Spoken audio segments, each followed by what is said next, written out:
उजागर करने का जो कानून है वो तो कांग्रेस के नेतृत्व वाली सरकार ने बनाया था। 2006 में भारतीय खाद्य अधिनियम में संशोधन किया गया और उसमें एक प्रावधान शामिल किया गया कि लाइसेंसधारी दुकानदार को अपनी दुकान पे लाइसेंस ऐसी जगह पे लगाया जाना चाहिए जिससे लोग उसको पढ़ सकें। हाँ, दिखता रहे। तो ये कानून तो कांग्रेस ने बनाया। जब 2006 में ये कानून बना तब उत्तर प्रदेश के मुख्यमंत्री थे मुलायम सिंह यादव जी।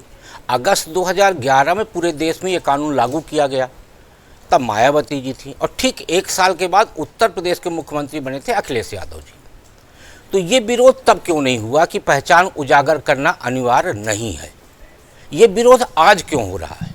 सबसे मूल प्रश्न ये है।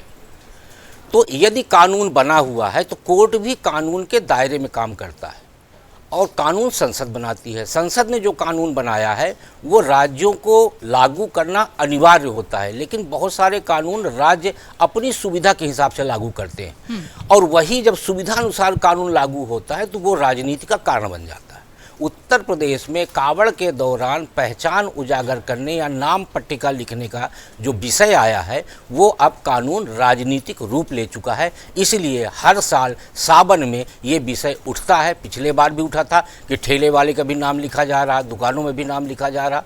तो मेरा मानना ये है कि इस समय उत्तर प्रदेश में जो 2027 का विधानसभा चुनाव होना है उसके लिए मुस्लिम वोटों की छीना झपटी हो रही, उसमें केंद्र में रखा गया है योगी आदित्यनाथ जी को और कांग्रेस, समाजवादी पार्टी सहित तमाम दल मुस्लिम वोट को अपने साथ लाना चाहते हैं। इसलिए सब हिमायती बन के खड़े हो रहे और उसमें मुद्दा बनाया गया है पहचान उजागर करने। नहीं तो जैसा कि विजय जी ने कहा, मैं एक चीज़ में जोड़ देती हूँ। विजय जी ने जैसा कहा कि साल भर ये विवाद क्यों नहीं, फिर आप सावन के समय ही क्यों याद आता है कि नहीं? क्या बोल रहा हूँ आपसे, मैंने यही कहा कि जब भारत सरकार का कानून राजनीतिक रूप से उसको आप अपनी सुविधा से लगाते हैं तो वो राजनीतिक रूप ले लेता है। मैंने यही कहा। तो जब कानून को आप सुविधा अनुसार लागू करेंगे तो वो राजनीति होती है उसमें।